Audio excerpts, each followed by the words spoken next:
Hey guys, it's Allie, and today I wanted to just talk a little bit about white pens, and then I'm going to give you just a quick overview of what my Project Life spread looked like for this week, and where I used a white pen on one of my photos in the spread. These pens I ordered from a site called JetPens, and they have a pack, kind of like a tester pack of white pens, and so I wanted to talk a little bit about what I thought about these pens. Over the years, I've tried a variety of different white pens for writing directly on my photos. Sometimes I found ones that will work for a while. They've, worked sometimes and not worked other times and those kinds of things. So my trust in white pens, I guess you would call that, is low, but it was pretty fun to play with these pens specifically, and I want to show you a little bit about kind of the result and what I thought about them. I printed out just the same picture that I was using in my Project Life spread this week, and you can see where I did a few tests on this one right here. Over the years, one of the ones that I definitely liked in the past is a Sharpie poster paint pen. It looks like now they're just calling it a Sharpie paint pen, and that one I think is right here, but let's try just writing it out. This is the kind of pen where when you get it, you need to shake it up and then you need to press the tip down to get it started. It has a felt tip on the top. So this one is very nice. I don't know in terms of longevity, like I'm not sure what this is gonna look like 5 years from now. Like I know that in the past when I have used a Sharpie on some of my photos, that it gets a yellowing around the outside edge of it. I'm not doing that anymore. So I haven't been using regular Sharpies on my pictures anymore because of that. There may be some other types of Sharpies, and I'm just talking about the regular old, thick tipped Sharpie. But something to think about as you're using pens, and anytime you're putting anything on your photo, you kind of need to think about that. Another thing I wanted to mention is, and I've talked about this before related to inks, is that different pens, inks, whatever, are going to work different on different kinds of photo paper, especially. I'm using Epson Premium Glossy photo paper. These were printed out on my Epson PictureMate PM400 printer, and this is my my favorite paper to use on that little printer. So this one I think looks great. Again, longevity, I'm not sure, but it's very smooth. It's a super white. Loved that. Love that part of it. The next one, which is a brand new pen for me, this is from Japan, I believe, Uniposca. I don't even know if that is how you say it right. This is a super thick one, has lots of Japanese writing on it, but this is this one right here, which is just a really super nice. You can see how thick that is right there, and this is the one that I did end up using on my photo that I have in my Project Life spread as well.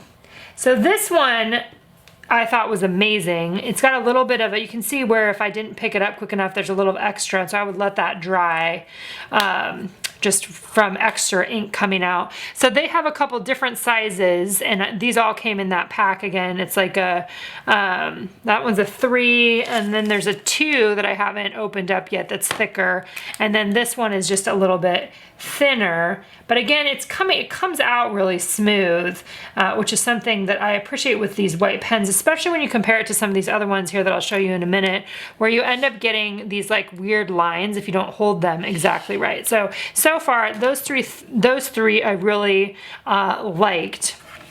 So let's move on. That was those ones over there.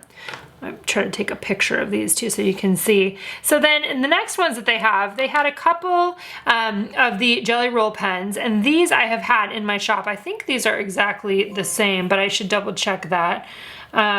Looks like actually they may be different, so we'll try both of them. Oh, one's a glaze and one is the Jelly Roll. So this is the glaze. So let's try this one first. That one doesn't have the tip off it yet. They come sometimes with these little tips on the top of them protecting that. We'll see how this one starts from the start here. So that one you can see is not really coming out at all. And I don't know if it's because it hasn't started yet. Okay, so that's the glaze. Here's the regular Jelly Roll.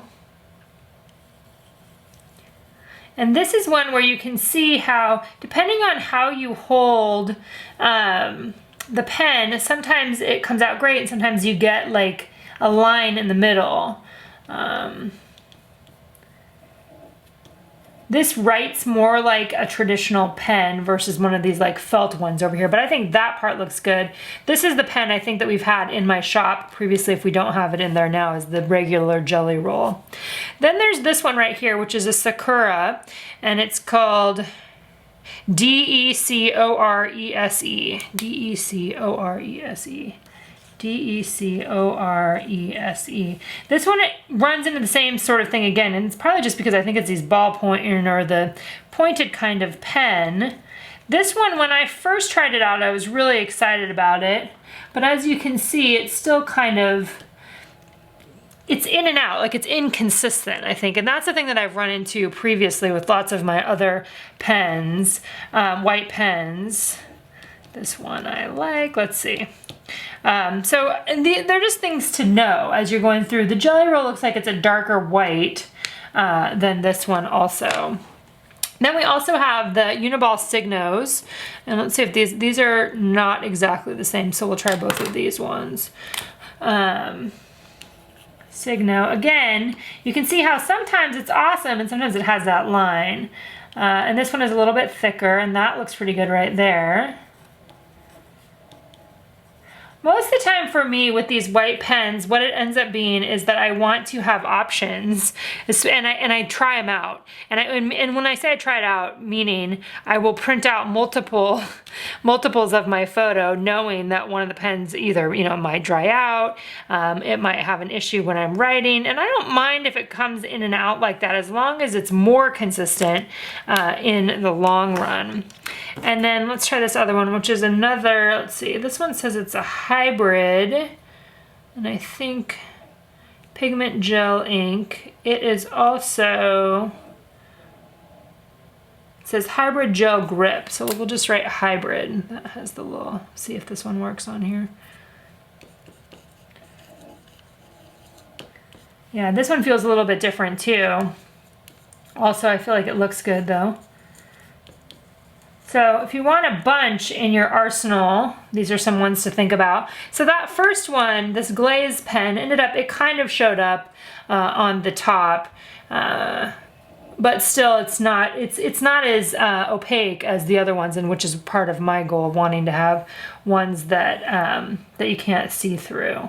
So anyway, I just wanted to introduce those to you, kind of let you see white pens or questions that people have had previously, wanting to know, what do I use? And I haven't used any for a long time, so when I was doing a little bit of searching and I saw these on JetPens, it made sense for me to order them and kind of see which ones I would want to use.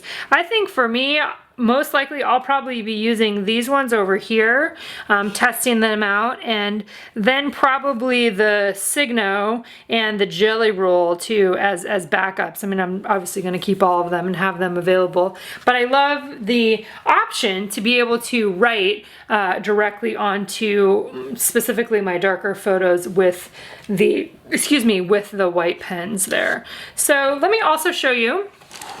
And that was information on that. I'll try to take a picture of that to be able to include it in the post as well. And I'll just give you a quick overview of kind of what you're seeing in my blog post today with my Project Life spread for week 3. Let's see if we can probably zoom out a little bit here. Try to get it in there. Week 3, just kind of a regular week here. I am using the weekly date cards from the Project 52 Fresh Edition. I think I'm probably going to use them not every single week, but I like the option to be able to throw those in there. There you can see the Connect With Me. That was written with one of these big, with a really thick Posca pen, or however you say that. I'm totally probably not saying it right.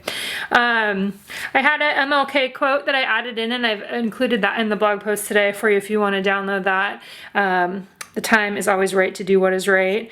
Then I took one of the cards, love this card, again from that Project 52 Fresh edition, and I used the typewriter, so the Typecast typewriter.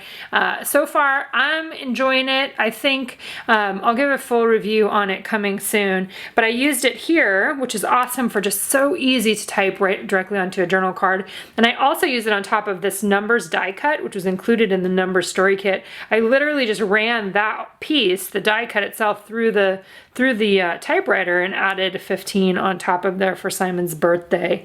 Used a card from the Wild Story kit, adding in pictures. Again, for those of you that have been listening the last couple weeks or reading, I'm using these number labels from the Number Story Kit, which is still available at this point in time. It'll be there until February 14th. I added in some packaging from some new lights that we bought for the hallway. Simon's birthday, something that we included in Simon's card over here. We gave him a used laptop for his birthday there. Documenting new hardware on the doors. This is a flip up. Then that 15, the hashtag 15 or the number sign 15 is adhered onto a transparent piece that I believe is from Bella Boulevard, and I'll try to link that as well. It's an older one, has the days of the week on it, and then underneath I just did a little bit of journaling about Simon's birthday and made the flip up card using washi tape, so you can see a little bit more about that there. I am going to include a gratitude card every day or every week this year as I go along. This is the pad that I'm using that's available in my shop, and it has 75 sheets, and it just says gratitude on every single one. A super easy way to include something very intentional each week of the year. Here's the story card, is from the review story kit that was also in pad format, and then just a couple other photos here with the labels on top of them. So simple but effective, and a week that makes me happy when I look at having the documentation done. I did try to work on this as the week went along versus leaving it all for the end, and once again, that's my favorite way to do it, when I make the time for it, just by having documentation that's happening in the moment. I really like that as well. So let me know if you have any questions in the comments below, and I'm happy to answer them for you.